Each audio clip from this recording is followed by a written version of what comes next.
paraphraser le président Laurent Gbagbo quand il parle de Kadhafi, nous dirons que le président Laurent Gbagbo a parlé... Parce que les gens du PPAC, ils se mettent toujours à l'esprit qu'ils sont en face d'analphabètes, mais en réalité, les plus gros analphabètes même, c'est eux-mêmes. Parce que je me demande bien, ce discours-là, ça veut bien dire quoi? Bonsoir les amis, depuis la sortie de Laurent Gbagbo par rapport au défunt Mohamed Kadhafi, la toile, les Ivoiriens, la politique ivoirienne, pas dans tous les États. Écoutez attentivement et puis on se reprend après. Je serai en Côte d'Ivoire, il dit viens avec moi à Bamako. Parce que on va faire une réunion à Bamako, la Libye sera, mais viens, je vais aller leur parler. Parce qu'ils sont là-bas. Donc j'ai compris que c'était les chefs d'État de la sous-région, que c'était les chefs d'État de la sous-région, qui n'avaient pas, on n'est pas pire. Mais il a parlé bien. Il a parlé bien. Il dit vous venez mentir. Quand vous cherchez l'argent, au lieu de me demander l'argent, je vais vous donner. Vous venez dire oui, un tel, il n'est pas le musulman, un tel. Voilà, bon. Sa femme là, elle est musulmane. Et les gens ne savaient plus où regarder, ils étaient comme ça. Alors ici, nous dirons, pour paraphraser le président Laurent Gbagbo quand il parle de Kadhafi, nous dirons que le président Laurent Gbagbo a parlé bien. Il a dit ce qu'il pensait sans détour à Alassane Ouattara et à son frère, à travers des exemples pris sur lui-même. Alors, il montre ici que le petit frère du président Alassane Ouattara, ou encore son fils, puisqu'il lui ressemble tant, est un ministre de la Défense incompétent. Il le dit à travers l'exemple de Cadet Bertin, qui fut son ministre de la Défense. Il demanda à Cadet Bertin, avant de devenir ministre de la Défense, qu'étais-tu? Quel poste occupais-tu? Cadet Bertin était le directeur de cabinet du ministère de la Défense. Il a appris à gérer d'abord le cabinet avant d'être propulsé ministre de la Défense. Alors que Ténébrahima, petit frère ou fils d'Alassane Ouattara, n'a pas eu une formation préalable pour gérer un ministère aussi délicat qu'est le ministère de la Défense.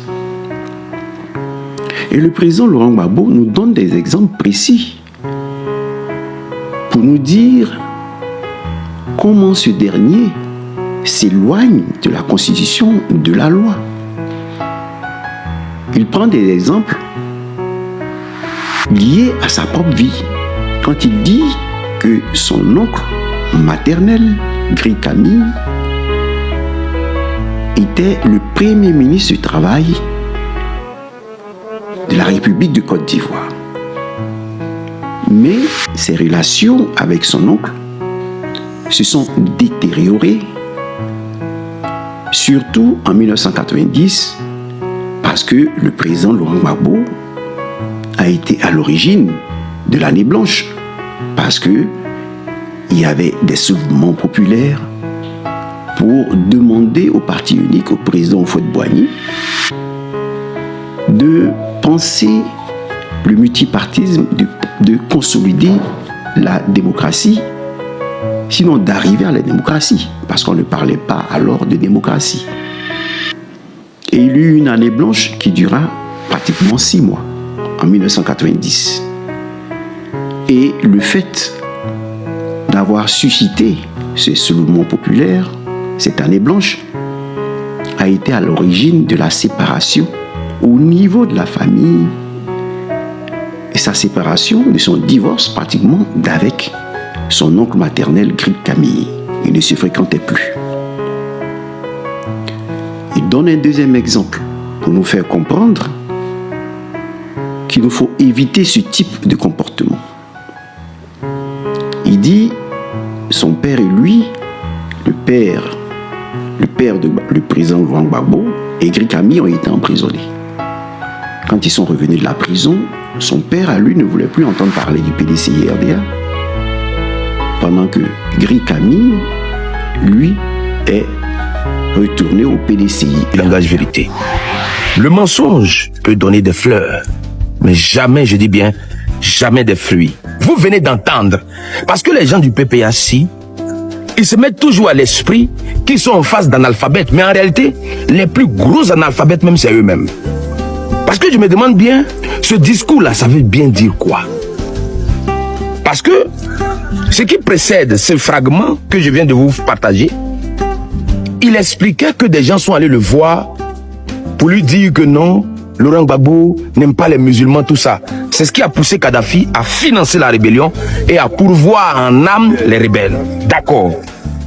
Le même vient nous dire aujourd'hui que Kadhafi lui a dit, bon, suis-moi à Bamako, on a une réunion avec ces gens-là. Et c'est là que lui-même il dit, il a compris donc que c'était des chefs de l'État de la sous-région. Mais je vous pose la question. Entre l'an 2000 et 2011, est-ce que le président, non, on va dire 2010 même, est-ce que le président Alassane Ouattara était un président ici en Côte d'Ivoire? Jamais. Donc quels sont ces présidents qui ont commandité cette rébellion et puis il a fait porter le chapeau au président Alassane Ouattara? Voici les pièces du puzzle qui sont en train de se mettre en place. Mais je vous dis, ces derniers jours-là, je serai dans votre corps.